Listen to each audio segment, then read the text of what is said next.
ప్రియులారా, అబ్రహాము దీవించబడటానికి గల కారణం దేవుని సందులో దేవుడు కూడా కోరాడు అబ్రహాంతో, నా సన్నిధిలో నింద రహితుడిగా ఉండు. ఈనాడు చాలామంది మనుషుల ఎదుట భక్తిగా జీవిస్తారు, మనుషుల ఎదుట నీతిగా జీవిస్తారు, మనుషుల ఎదుట చాలా షో పుట్టప్ చేస్తారు, చాలా గొప్ప జీవితం జీవిస్తారు. నేనున్నాను, మీ ఎదుట ఎలా ఉన్నానో, నా చాటును ఎలా ఉన్నానో అది ప్రభువుకు తెలుసు. కనుక మనుషుల ఎదుట కాదు, చాటు జీవితం దేవుడు చూస్తాడు.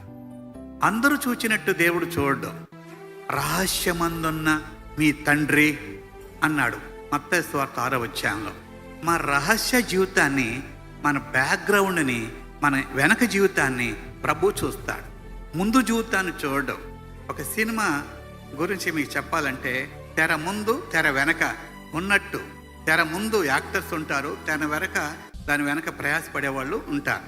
అలాగే మానవుని జీవితం తెర ముందు ఒక జీవితం, అందరి ఎదుట ఒక జీవితం, తెర వెనక ఇంకో జీవితం, చాటున మరొక జీవితం ఉంటారు.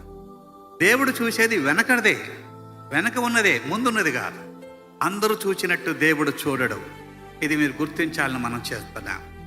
ప్రభునందలి ప్రియులారా, దేవుడు మరి అబ్రహాంతో మాట్లాడుతున్నాడు. ఏమనంటా అంటే, నేను సర్వశక్తి గల దేవుడను, అబ్రహాము నా సన్నిధిలో నింద రహితుడుగా జీవించు.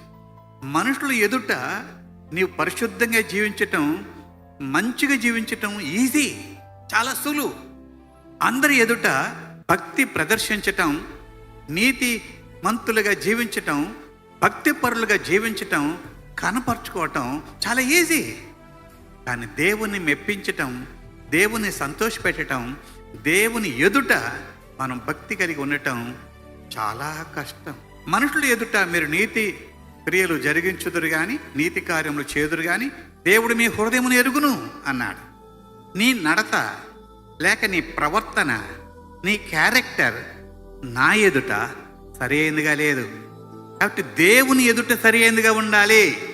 నీ భర్తను మెప్పించవచ్చు, నీ భార్యను మెప్పించవచ్చు, నీ పిల్లల్ని మెప్పించవచ్చు, మీ తల్లిదండ్రులు మెప్పించవచ్చు, మీ పాస్టర్ గారిని కూడా మెప్పించి ఉండవచ్చు.